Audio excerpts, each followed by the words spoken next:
آیت مبارکہ پڑھی وَإِذْ أَخَذَ اللَّهُ مِيثَاقَ النَّبِيِّينَ، اللہ نے ایک میثاق لیا، ایک عہد لیا، ایک جلسہ بنا لیا۔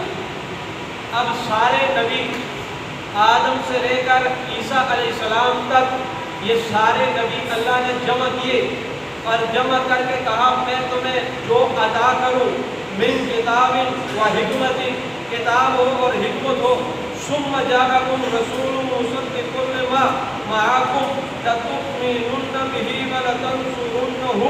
دو باتیں ذکر کی کہ جب آپ کے پاس نبی آ جائے، اور نبی کون ہو؟ بولو نبی کون ہو؟ بولو نا نبی کون ہو؟ محمد صلی اللہ علیہ وسلم۔ جب اللہ کے نبی کا نام آئے تو شور سے درود پڑھا کرو۔ کیا کیا کرو؟ درود پڑھا کرو۔ اب فرمایا تمہارے پاس میرا حبیب محمد آ جائے تو دو کام کرنے۔ پہلا کام یہ ہے کہ آپ نے نبی آخر الزمان پر ایمان لانا ہے۔ کس کو اللہ کہہ رہے ہیں؟ مجھے کہہ رہے ہیں، آپ کو، نبیوں کو کہہ رہے ہیں کہ اللہ نے عالم ارواح میں ابراہیم، موسیٰ، عیسیٰ اور آدم سے عیسیٰ تک سارے نبیوں کو بلایا، اور سارے نبیوں کو بلا کر کیا کہا کہ آدم سے لے کر عیسیٰ تک آپ جتنے نبی ہو آپ سارے کے سارے محمد پر ایمان لاؤ۔ دوسری بات یہ ارشاد فرمائی کہ البتہ آپ صرف ایمان نہیں لاؤ گے بلکہ ایمان لانے کے بعد آپ ان کی مدد بھی کرو گے۔ پہلی بات آپ نے ایمان لانا ہے اور دوسری بات آپ نے مدد کرنی ہے۔ قال اقررتم، کہا کیا تم نے اقرار کیا؟ اب اللہ کس سے پوچھ رہے؟ نبیوں سے۔ کیا آپ نے میری اس بات کا اقرار کیا؟ وَأَخَذْتُمْ، اور لیا تم نے عَلَىٰ ذَلِكُمْ اسْرًا، اوپر اس کے بھاری ہے۔ وَأَخَذْتُمْ عَلَىٰ ذَلِكُمْ، اس لیے آپ نے یہ بھاری ہے اپنے قدموں پر لیا۔ کس سے اللہ پوچھ رہے ہیں؟ آپ کی توجہ ہے کہ نہیں ہے؟ بات سمجھ آ رہی ہے؟ مسئلہ کون سا ہے؟ ختم النبوت کا۔ مسئلہ کون سا ہے؟ ختم النبوت کا۔ مسئلہ حضور کی عزت کا، مسئلہ حضور کے ایمان کا، مسئلہ حضور کی آمد کا۔ اللہ عین کس سے لے رہے؟ نبیوں سے لے رہے، اور ان کو کہہ رہے ایمان بھی لانا ہے اور مدد بھی کرنی ہے۔ پھر ان سے پوچھتے کیا تم نے اس بات کا اقرار کیا ہے؟ وہ کہتے ہیں جی کر لیا ہے۔ اللہ کہتے ہیں کیا تم نے یہ بھاری عہد اپنے اوپر لیا ہے؟ دونوں باتوں کا اعتراف کر کے اب نبیوں سے دو باتیں۔ پہلے آپ نے عہد کیا، کہا جی۔ دوسرا پوچھا آپ نے بھاری ذمہ داری اٹھا لی، قالوا اقررنا، سارے نبیوں نے کہا جی ہم نے اس کا اقرار کر لیا۔ اب آدم سے لے کر عیسیٰ تک سارے نبیوں نے کیا کہا؟ ہم نے اس کا اقرار کر لیا ہے۔ قال فاشهدوا وانا معكم من الشاهدين، اگلی بات کہا جی اس کے اوپر آپ گواہ ہو جاؤ۔ اس کو اللہ کہہ رہے نبیوں کو، اس کے اوپر کیا کرو؟ گواہ ہو جاؤ۔ اور فرمایا معكم من الشاهدين، میں بھی تمہارے ساتھ اس کے اوپر گواہ ہوں، تمہارے ساتھ میں بھی اس بات پر گواہ ہوں۔ اچھا اگلی بات، وَمَن تَوَلَّىٰ بَعْدَ ذَٰلِكَ فَأُولَٰئِكَ هُمُ الْفَاسِقُونَ۔ اب اگلی بات، تو جو اس کے بعد پھر جائے وہ بد کردار ہے۔ بات سمجھ آئی؟ فَمَن تَوَلَّىٰ بَعْدَ ذَٰلِكَ فَأُولَٰئِكَ هُمُ الْفَاسِقُونَ۔ اب اللہ کہہ رہے جو اس کے بعد پھر جائے وہ فاسق ہے، بد کردار ہے، گناہگار ہے، کافر ہے، مسلمان نہیں ہے۔ اب یہاں ایک بات سمجھیں، ایک آیت ہے، میرا تو ارادہ تھا کہ یہ آخر تک میں پڑھوں گا، بارہ چلے۔ ایک بات سے نشین کر لیں کہ اللہ نے اتنا بڑا اجلاس دو دفعہ بنایا۔ کتنی دفعہ؟ کتنی دفعہ؟